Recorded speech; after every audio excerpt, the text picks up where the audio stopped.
Some time ago we started working on doing some graphics. Initially the idea was to be able to display FIR boundaries to be able to check their integrity. Here we see the Toronto FIR, CZYZ, and in a second we'll call up the adjoining ones. Here we are with the Winnipeg, Montreal, and New York FIRs drawn in on the same scale. We've arranged it so that you can control the scale. Again, this is the Toronto FIR expanded so that 45 north, 80 west is at the center of the screen with a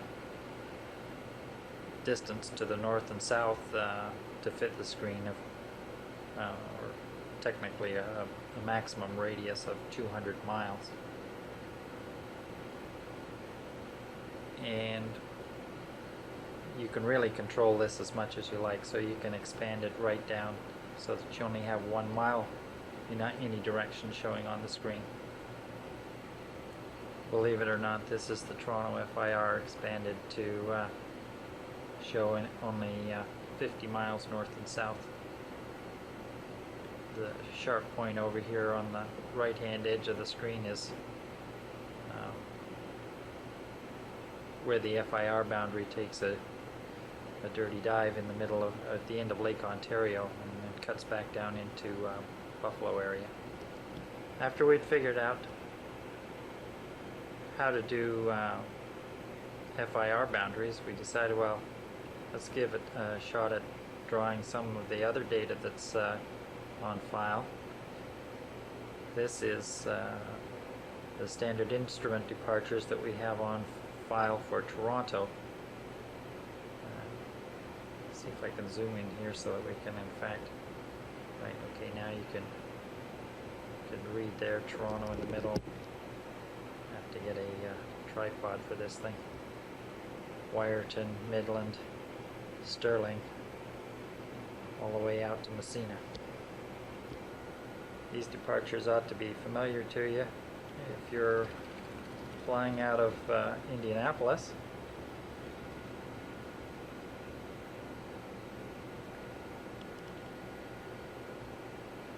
Don one departures down to Mystic and Louisville. And for you Westerners, these are the departures out of Calgary. Of course, if you can do departures, it's piece cake also to do arrivals. Here we have all of the arrivals into JFK. You can see the bulk of them all come in so that they'll marry up with traffic arriving across the Atlantic.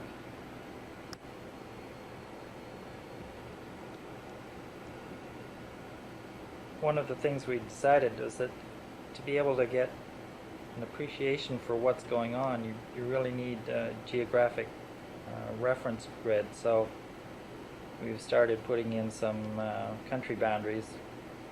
This one needs no explanation. And here we see it with Canada added to the top. Canada was the first boundary we put in, and it was a bit rough. And you see we've got a little refinement to do to make sure that these things all marry up nice and neatly, but you get the general idea. Having figured out how to draw SIDS and stars and maps and FIRs and scale things properly, Rob decided he'd give a shot at seeing what could happen if we displayed an MTTA while it's actually propagating. So here we go with LA to JFK.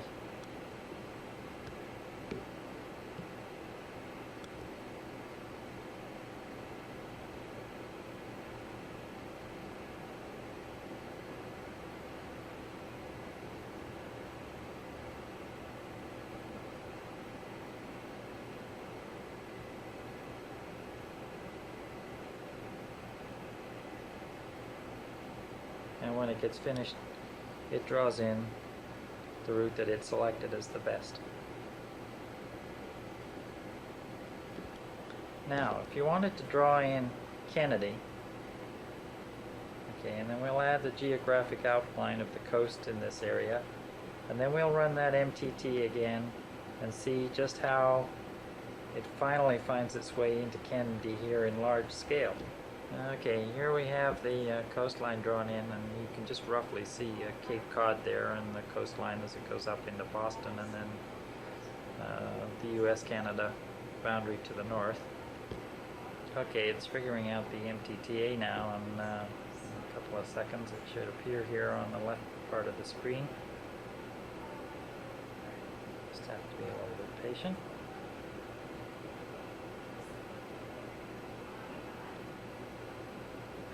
Here it comes.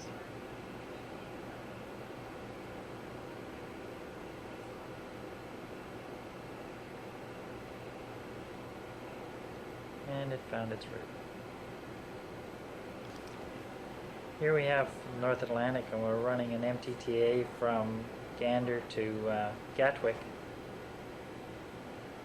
As you can see it doing its, as it fans out from each of the possible waypoints across the Atlantic, it's pretty obvious where the 10-degree lat-long grids are.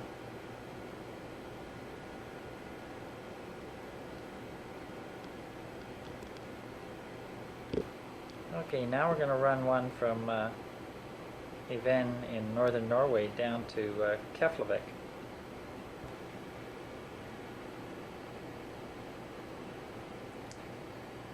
Okay. The thing to notice here is that it found a route. The problem is the route that it found is not really one that you would like to pick. I mean, there's got to be a lot better ways to go than this. Well, what's the problem? If we redraw the map so that Iceland's down in the bottom left-hand corner here, the scale of top to bottom on this screen is 600 miles. And then we draw in the stars. You'll notice that most of the stars, all of the stars really are intended for traffic that's in the northwest-southeast corridor. And now when we draw in the MTTA, you can see why it picked the route it did, simply because there are no direct links between the ends of the stars available and any of the points either at 10 west or at 20 west. So in order for it to find a route, it has to come all the way south, probably down to 61 north there at 61 north at 10 west, to find its way into a star. Now if you had this, you could see this visually, it would take no time at all for you to figure out just exactly where you want to put that direct link. Superimposed on this map, I've now put in the MTT, pure minimum time track, and you can see where it runs. Well, given that information, it would be no trouble at all to put in a direct link to the star there that goes into Keflavik, right to the VOR, and in no time at all you'd have a decent MTTA. Okay, I'm going to put now add into the database a direct leg that's going to go from Keflavik to the point there at 20 west, and we'll see what happens when we run that one. Okay, what I've drawn here on the map is a map of Iceland, added the stars, and draw in the MTT from Even in Norway. And now we're going to run the MTTA. And you can see that this time we have a much more appropriate route. had to come a little further south to pick up an initial airway that will provide it with a link, and from there it tracks right in.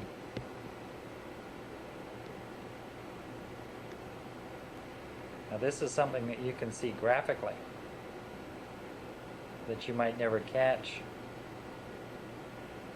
or you'd seldom catch, just looking at a printout. Now the other day we had a problem trying to run a flight from Kano, Nigeria to Ostend in Belgium.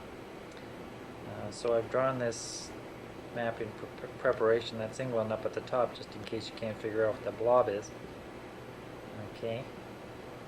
The problem was it didn't produce analysis that said that the MTT had failed to generate a route, and in using the MTTA routine, the same problem occurred. The question then is, why won't it run a route? Where is it getting hung up? Well, the answer is to run a route and just see how far does it get. Okay, you heard the beep there. That was because it monitor, or the terminal prompting was unable to reach the destination. But you can see it almost made it. Okay, we can redraw this then on a much larger scale and show the arrivals into Ostend. Maybe we can figure out what the problem is. Okay, we haven't got the boundaries of France and Belgium and the rest of Europe in the computer at the moment. We're looking for a way to be able to run it through a maps through a scanner and transfer the data into a data file automatically or electronically. So what I've drawn in here is England, which we do have, and the Brussels FIR, and now I'll draw in the arrivals for Ostend. Okay, we see here it's a little blurry, but there are in fact 3 stars available. One that comes in from Alno, LNO out here on the east, one from Coxey, AOK, and I guess that's it, just the 2 of them. Okay, now when we run the MTTA, you'll see the fingers start to show up here on the screen in a moment. There we go. You'll see how close we really came.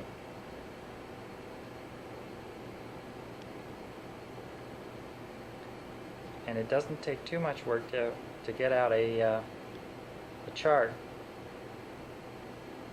and see just exactly where it is that you have to link up with. One of the concentration there on at the center where the 3 routes come together is Boulogne, and there's another route airway that comes up, gets as far as the FIR boundary before it dies. Now from either of those points, those waypoints, were connected to Coxey, bingo, you'd have yourself a route. A similar situation came up with a reclearance on a Transat flight that was going into Shannon last week. And we were trying to reclear from a point in mid-Atlantic at 30 West, and it came back with an error message, failed to generate an MTTA. And the question is, why? Well, let's try running an MTTA and see what happens. Okay, so here we are at 54 North, 30 West. And you can see it fanned out all the way it could, and didn't manage to link up with anything, so it peeked back the other way. Couldn't find a link.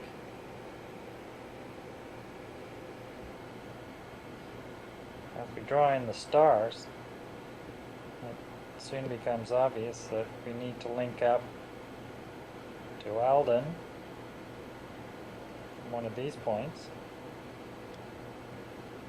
or put in another link from 54 North, 30 West It will take us all the way to Doromi, correction. And then we'll have it aced.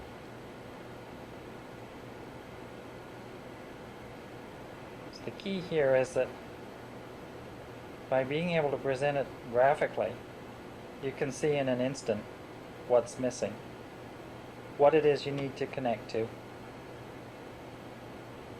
and in less time than it takes to tell practically, you can pop in those direct links, run it again, and you're home free. We can also draw in the route that was generated by a flight plan or used by a flight plan. Now, for this example, which is a flight from the Middle East up to Nuremberg, I'm going to draw in a few of the FIRs so that you can get an idea of where this is going, since we don't have European national boundaries to draw. Okay, so there's just a few of the FIRs. There's London, Paris, Brussels, and Hanover. And the one down there is the Roma FIR. Now we'll draw in the route. Okay, so you can see how this one comes up, hooks around through France and back, dekes back into Germany because of the requirement to avoid Austrian and Swiss airspace. Okay, what I'm going to do is enlarge the scale here and just draw in the latter portion of the route, because on this particular flight we had a problem with the reclear trying to select an appropriate point, and I want to show you how this particular being able to display it on the screen could be of some advantage to you. Okay, here we are with the expanded scale. It's England up in the top left hand corner, and we can see how the flight hooks into Nuremberg. Now the question is, what are we going to use as the reclear alternate, or the reclear airport? Our choices for waypoints are fairly well defined. We can figure those out easily enough. See them highlighted here along the route, although they're not identified at the moment. But if we now draw in some stars, for instance this one, now we're showing the stars into Paris LFPO, Paris Orly. Gives you a better appreciation of where your route is located to this possible reclear airport. And the other one we were looking at was Marseille, so let's draw in Marseille. Well, that's not too impressive, as Marseille just has a single arrival from a VOR right on top of it. Okay, but nevertheless, it does show you where the airport is located relative to your route. Okay, let's try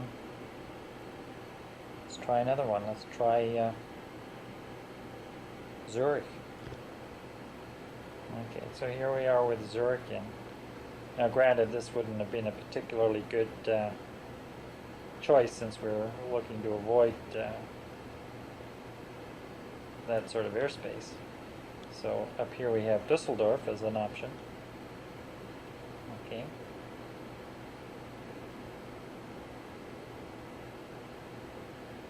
One of the other things that we will soon be able to do, can't show it to you right at the moment, but given a particular airport and a radius of action and a runway length, we can draw up a map that will present all of the airports within that radius around your designated airport that have a runway length at least as long as you specify, which will make it very easy for you to select a particular station. Or even when you're looking to decide what's available or what should you use or select for alternates, when you're perhaps building your alternate table. Something like that would be extremely useful. Okay, this is Brussels, headed for Seattle.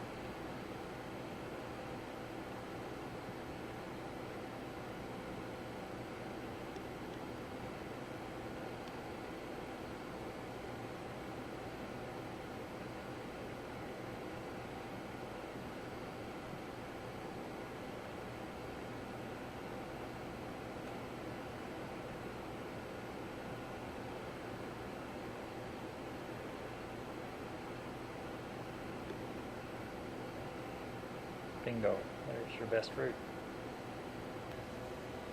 One of the other things that we can draw on the screen is the nat tracks.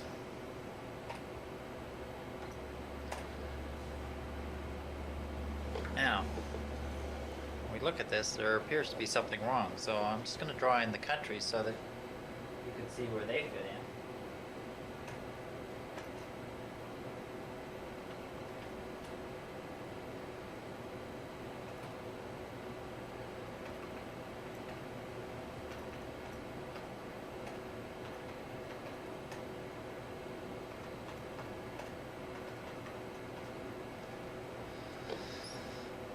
Well, they're all up there in the top left-hand corner, which makes us suspect that something is badly wrong. If we switch over and take a look at in the NAT data file, sure enough, if we look here, we see that in this particular track, Macrahanish has been put in with a waypoint country code AP, which is down in Australia someplace. So let's go change that.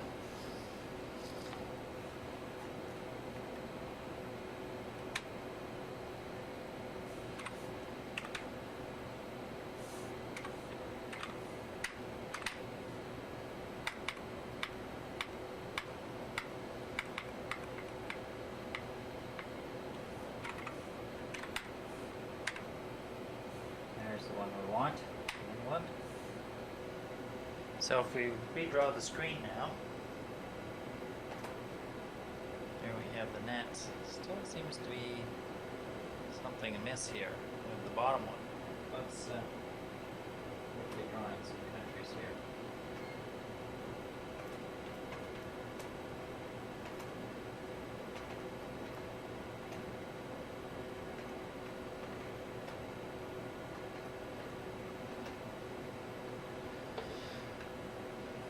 Okay, so looks like we need to edit the bottom nat. There, that looks a little better. The problem was that Santiago was in with the wrong country code, and we had it in as Stavanger rather than as Santiago. So there's our nats of the day. Now I'm going to draw in an MTT from Gatwick to Toronto, only this time I won't ask it to show the gridding, I'll simply get it to print the route. It's doing calculations at the moment.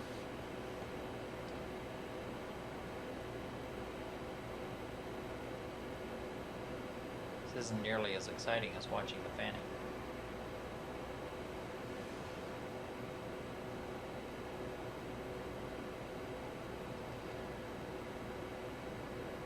Bingo, and there's the route. Now you can see exactly what the relationship is between the best route, the route that you prefer to go, and where the nats of the day are. And it seems to me it wouldn't be too terribly far out of the way to take it up to Macrahanish and launch out from there on a random track.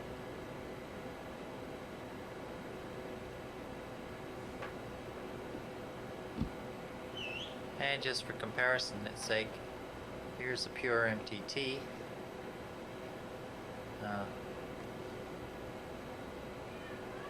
And you can see the two lie very close together.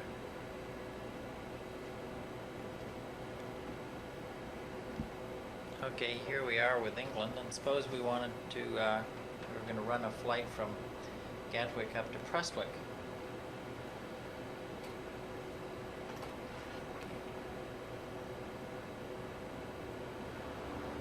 There are the SIDS for Gatwick.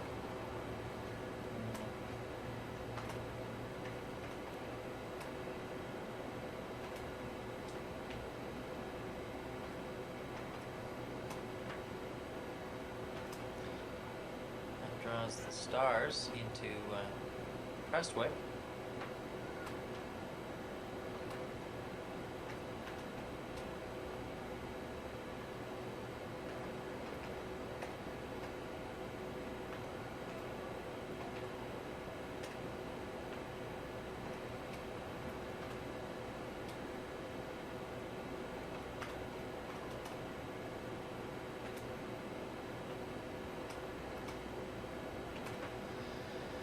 And here we go with an MTTA.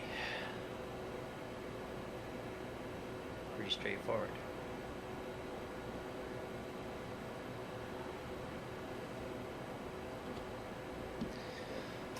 Okay, this is an MTTA from Prestwick to Mobile, Alabama.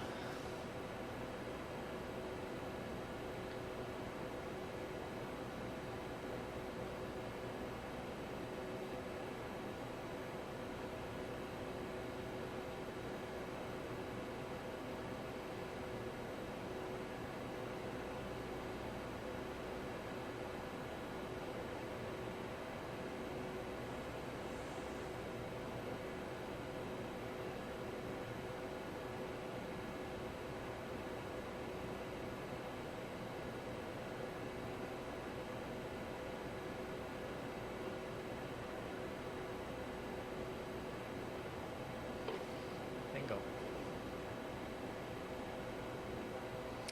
Okay, and this one is from Charleston to Chicago O'Hare.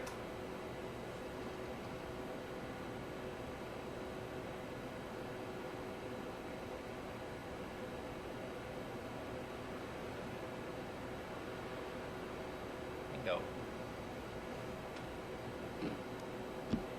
And another one this time from Indy to Mexico City.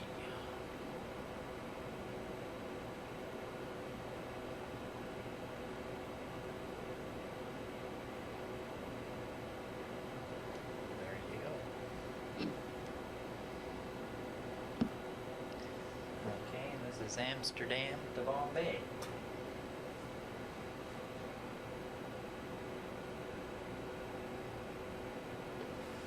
It'll help a little when we get the rest of the countries in, but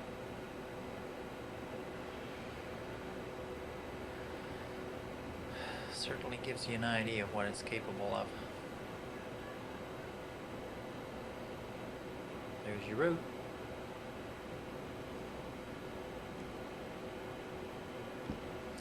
And this one's from LA to Narita in Japan. The square up in the top right hand corner is supposedly the west coast of Canada, and the boundary with Alaska, and then below that the east coast of the United States.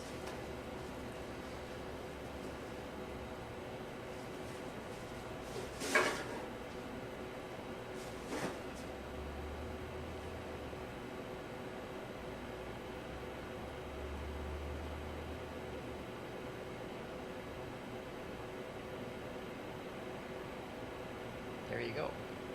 Route which goes up across the northern tracks. You notice there's a fair bit of gridding across the central area there, primarily running out to the Hawaiian area.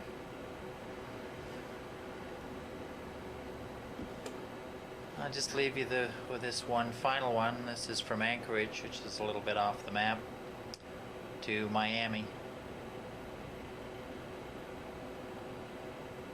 Sit and watch these things all day. They're kind of fascinating. However, I think, at least I hope, we've shown you here just a little of how valuable these sort of graphics can be. This particular, or what you're seeing on the screen right now, is perhaps the most dramatic and yet not necessarily the most effective thing that you'd want to use it for. But certainly the ability to see where a route is going, why an MTT failed to generate, where the SIDs are, where a route actually runs, the flight plan route that you've run. All of these things are extremely useful, and the sort of thing that you can only see graphically. That if you see it printed out on a piece of paper, it really doesn't mean a lot.